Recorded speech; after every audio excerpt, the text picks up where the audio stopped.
আসসালামু আলাইকুম। আজকে আমি চিকেন ফ্রাই করে দেখাবো।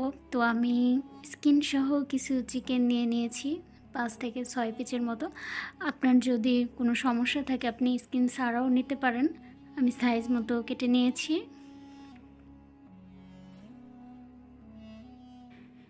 দিয়ে দিচ্ছি ১ টেবিল চামচ আদা এবং রসুন বাটা।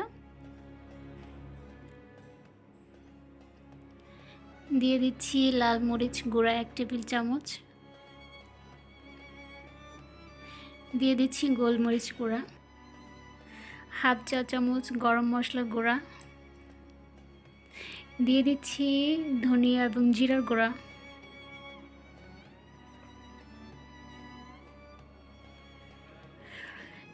দিয়ে দিচ্ছি সামান্য পরিমাণ টেস্টি সল্ট। আপনার বাসায় যদি না থাকে তো স্কিপ করতে পারেন। ২ টেবিল চামচ সয়া সস, দিয়ে দিচ্ছি ১ চিমটি পরিমাণ লবণ, কেননা আমরা আগেও কিন্তু লবণ ব্যবহার করেছি। এগুলোকে ভালো করে মেখে নিয়ে ২ থেকে ৩ ঘন্টার মতো নর্মাল ফ্রিজে রেখে দেব। আপনার যদি হাতে সময় না থাকে সেক্ষেত্রে দেখা গেছে আপনি ডিপ ফ্রিজেও রাখতে পারেন। যতটা সময় ফ্রিজে রাখবেন আপনার কিন্তু ফ্রাইটাও ততটাই ভালো। উপরের কোটিংয়ের জন্য আমি নিয়ে নিয়েছি ২ কাপ পরিমাণ ময়দা,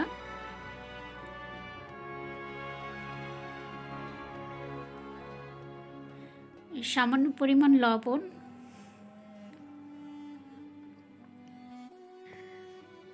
হাফ টেবিল চামচ oregano,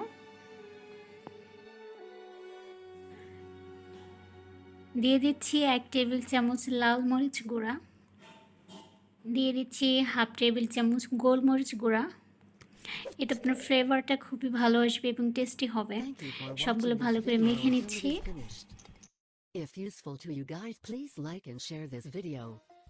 If you have any এবার চিকেনগুলোকে ভালো করে কোট করে নিতে হবে। হাত দিয়ে চেপে চেপে ভালো করে আপনার কোট করে নিতে হবে। শুধুমাত্র চিকেনটাকে কখনোই চাপ দেওয়া যাবে না। আপনার ভালো করে ময়দাটা মেখে তারপরে চাপ দিয়ে দিয়ে আপনার কোট করে নিতে হবে।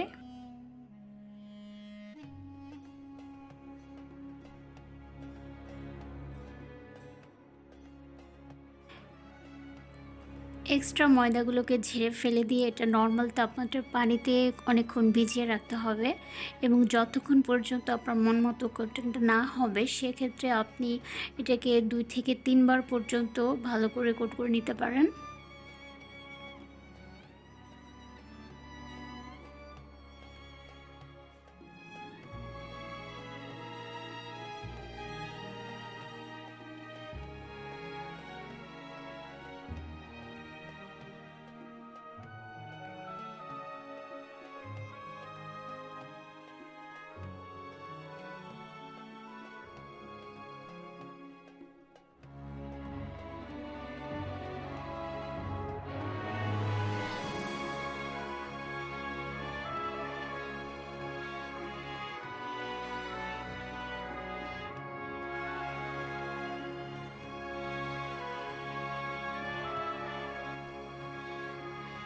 চুলায় তেল নিয়ে নিয়েছি।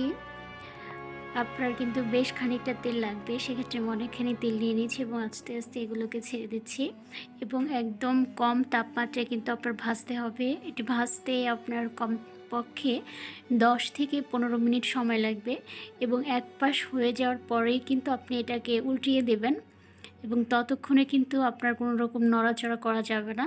সেক্ষেত্রে দেখা গিয়েছে এগুলো ভেঙে যেতে পারে।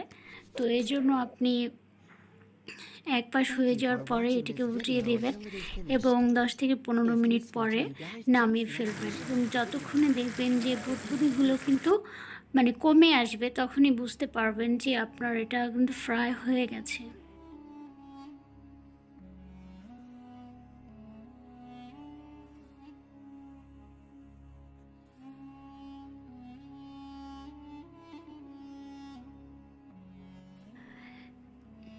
ফাইনালি আমার চিকেন ফ্রাই হয়ে গেছে। এখন আমি আপনাকে একটা ভেঙে দেখাচ্ছি। দেখুন এটা কিন্তু অনেকটা মচমচে হয়েছে এবং রেস্টুরেন্টের মতোই কিন্তু হয়েছে। আর ভিতরটাও দেখুন।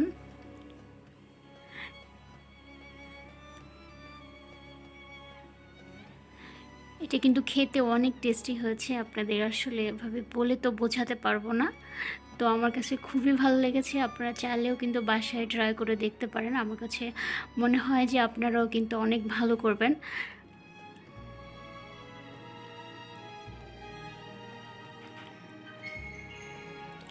পুরো ভিডিওটি দেখার জন্য সবাইকে অনেক ধন্যবাদ।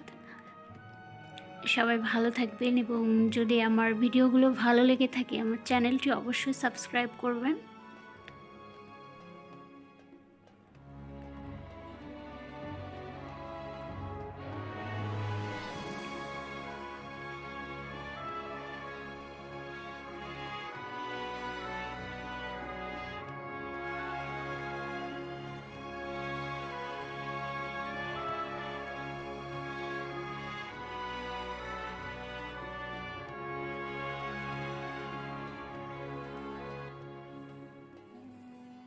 ধন্যবাদ সবাইকে।